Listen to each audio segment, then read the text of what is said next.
bamukolera nnesubi tebajja kunnongoosa njazaala buzazi mu kisa kya Katonda. Nebaza Mukama nti omwami wange yatanzikiriza kusaba naye essaawa eno yankubeera n'essimu nti genda osabe kuba nnabbi yakusabira n'ofuna ekyamagero. Kubira Mukama engalo. Mama waffe yeebazibwe. Amannya agange Bapitologina Naisanga. Obujulizi bwe nnina nga bwebaza Nabbi Dani nti yatusabira olunaku olwokusatu n'agamba nti abalina abalwadde ewaka mugenda kusuula era mugenda kuddayo musange nga abalwadde bemulese ewaka nga balamuba era nga bali mu mbeera nnungi. Nze nalina abaana nga balwadde nga bonna mbalese ku ndiri naye nagenda okuddayo ng'abaana bange bali bulungi. Benaleka ewaka babasiimuulanga amazzi bannanga amazzi ddagala. Temunyooma amazzi nti amazzi si ddagala. Bannanga amazzi ga Nabbi Dani nga yagateekako ekisa amazzi ddagala. Era baweereza bannange bagamba ebigambo bino nti muzeeyo ekigambo ky'abalangiridde ku mazzi oba amafuta kikola. Munywerere ku Nabbi Dani mukisa.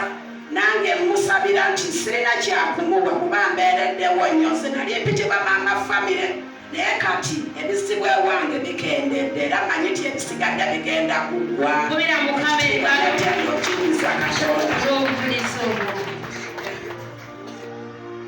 Najja mu kifo kino nga ndi mubi nnyo nalwala okutandika omwezi ogw'ekumi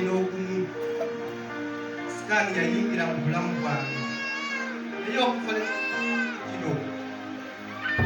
okufa linatuuka mu kifo kino nkimanyi nti ndi muwanguzi godi. Obuwanguzi nafudde wa Nabbi Dani. Wano omwana wange Olwokusatu wiiki eri ey'okuba okuleka luno olw'enjuzi namuleeta aluuze nga takyategeerekeka nga taita alina kyategeera naye okuba bannamutuusa wano Nabbi wangu Nsumba Dani Nabbi n'asabira omwana wange kati omwana wange ategeera bulungi. Neebaza Nsumba Dani yamala asabira omwana wange n'abalwadde abali kuno amazze nga muli balwadde bannaye mugume mugenda sumulukuka Katonda wangu Nsumba Dani.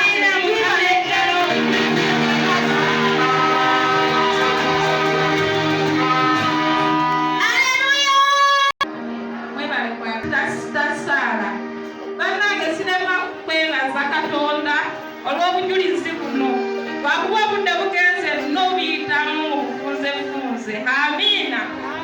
Bannange tujjukira embeera gye najjiramu yali ya 2017 nali mu mbeera nga si nnungi. Amiina.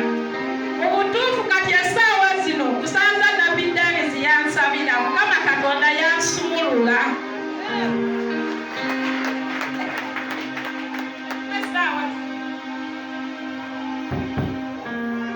Era kati mu mbeera gye ndimu essaawa zino mu butuufu bangi nnyo abali bannyooma wadde ab'eŋŋanda zange.